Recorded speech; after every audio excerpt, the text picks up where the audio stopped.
How to use intuition?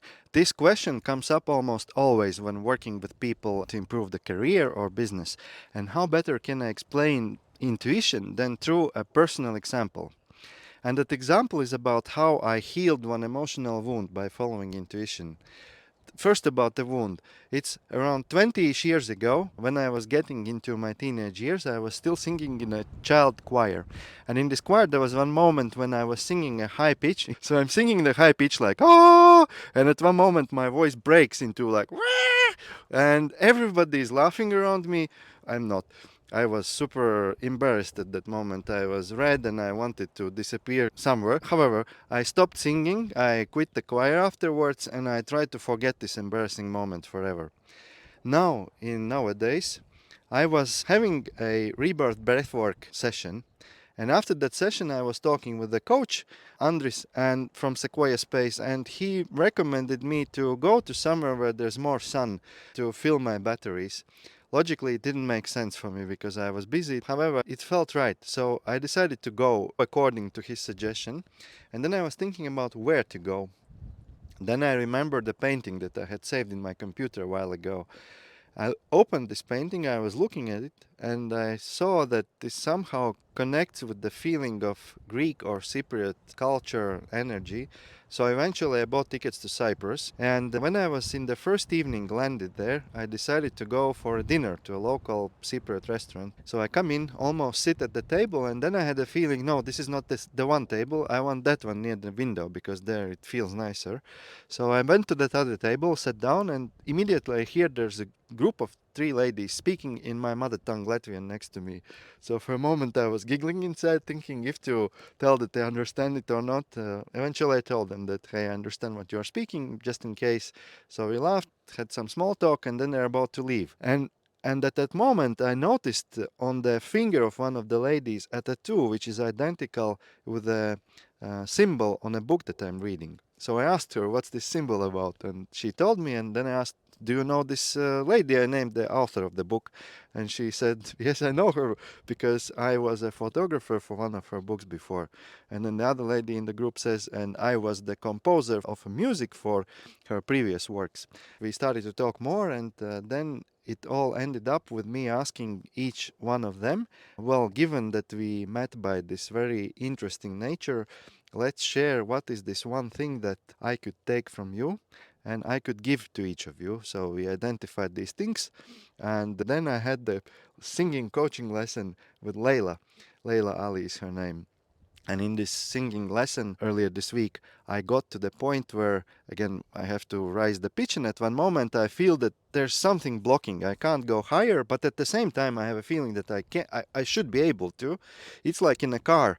You see on the speeding meter, it's possible to go much faster, but there's the electronic limiter. I managed to move past this limiter, and when I did it, I felt tears in my eyes and a lump coming up in my throat, and I remembered very vividly emotionally the childhood event. So processed that, and I feel a, a bit more or even much more comfortable with my voice also, although on the high pitch. I won't sing now. That's not what's the story about. So eventually, when I look back, that I was following a feeling, which is following my intuition, which led me to solve one very old emotional wound. And if I look at the formula there or some guidelines about how it works, then it is as follows. First, about this painting, when I saw it, I had a feeling that there's something in it. I didn't know what it is, but I saved this painting.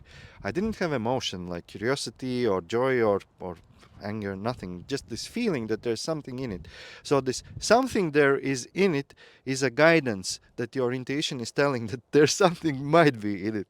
So pay attention to it or save it or learn more about it. So that's number one. Number two, when people suggest us something, like this breathwork coach from Sequoia Space was telling me, hey, why don't you go fill your batteries?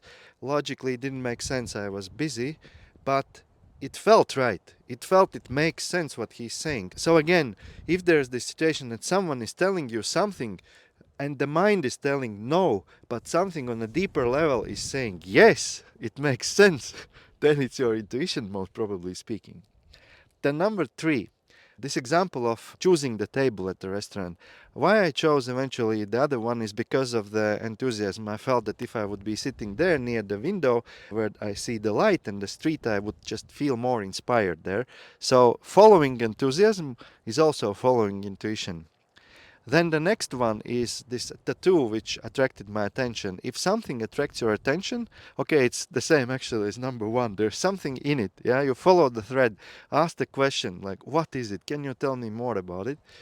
And then when you are on the track, don't stop, explore further. Like in this case, I explored, I asked, what is it that we could exchange with each other? So these are the main things, how I have used intuition recently. And intuition is very much connected also with emotions, but it's not emotion. Sadness or joy or grief or anger, these are emotions, but this is not the feeling, not the intuition.